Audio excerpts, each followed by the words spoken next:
Halo semuanya, perkenalkan nama saya Gusti Ayu Aninda Candani, nomor absen 9.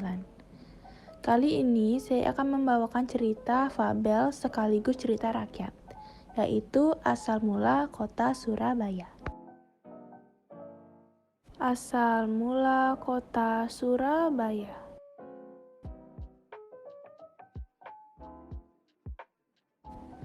Dahulu kala, di lautan luas, sering terjadi perkelahian antara ikan hiu sura dengan buaya baya. Mereka berkelahi hanya karena berebut mangsa.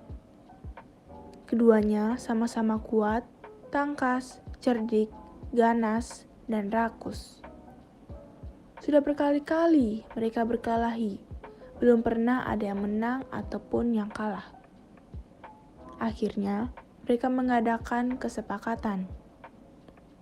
Aku bosan terus-menerus berkelahi, Baya, kata Sura. Aku juga, Sura.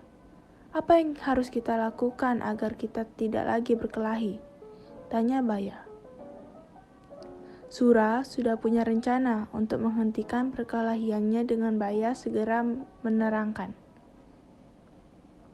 Untuk mencegah perkelahian di antara kita, sebaiknya kita membagi daerah kekuasaan menjadi 2. Aku berkuasa sepenuhnya di dalam air dan harus mencari mangsa di dalam air. Sedangkan kamu berkuasa di daratan dan mangsamu harus yang berada di daratan.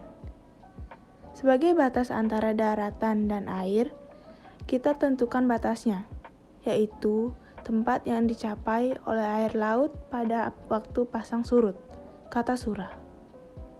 Baik, aku setujui gagasanmu itu, kata Baya. Dengan adanya pembagian wilayah kekuasaan, maka tidak ada lagi perkelahian di antara Sura dan Baya. Keduanya telah sepakat untuk menghormati wilayah masing-masing. Tetapi, pada suatu hari, Sura mencari mangsa di sungai. Hal ini dilakukan dengan sembunyi-sembunyi, agar Baya tidak mengetahuinya. Mula-mula hal ini memang tidak ketahuan, tetapi pada suatu hari Baya memergoki perbuatan Sura ini. Tentu saja Baya sangat marah melihat Sura melanggar janjinya.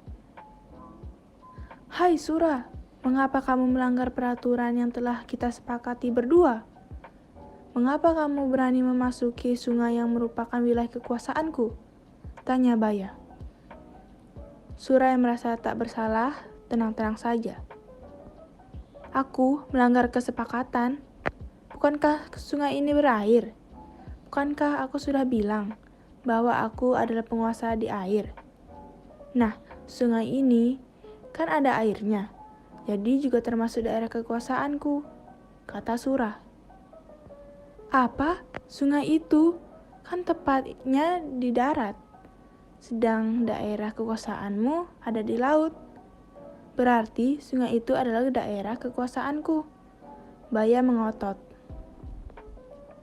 Tidak bisa. Aku kan tidak pernah bilang kalau di air itu hanya air laut, tetapi juga air sungai, jawab Sura. Kau sengaja mencari gara-gara, Sura? Tidak, kukira alasanku cukup kuat dan aku memang di pihak yang benar, kata Sura. Kau sengaja mengakaliku. Aku tidak sebodoh yang kau kira, kata Baya mulai marah. Aku tidak peduli kau bodoh atau pintar. Yang penting air sungai ini, air laut adalah kekuasaanku. Sura tak mau kalah. Karena tidak ada yang mau mengalah, maka pertempuran sengit antara ikan hiu Sura dan buaya Baya terjadi lagi. Pertarungan kali ini semakin seru dan dahsyat. Saling menerjang dan menerkam, saling menggigit dan memukul. Dalam waktu sekejap, air di sekitarnya menjadi merah oleh darah yang dikeluarkan dari luka-luka kedua binatang tersebut. Mereka terus bertarung mati-matian tanpa istirahat sama sekali. Dalam pertarungan dahsyat ini, Baya mendapat gigitan Sura di pangkal ekornya sebelah kanan. Selanjutnya, ekornya itu terpaksa selalu membengkok ke kiri. Sementara Sura juga tergigit ekornya hingga hampir putus. Lalu Sura kembali ke lautan. Baya puas telah mempertahankan daerahnya. Pertarungan antara ikan hiu yang bernama Sura dan buaya bernama Baya ini sangat berkesan di hati masyarakat Surabaya. Oleh karena itu, nama Surabaya selalu dikait-kaitkan dengan peristiwa ini. Dari peristiwa inilah kemudian dibuat lambang kota Surabaya, yaitu gambar ikan hiu Sura dan buaya Baya. Namun, ada juga sebahagian berpendapat asal-usul Surabaya berasal dari kata Sura dan Baya.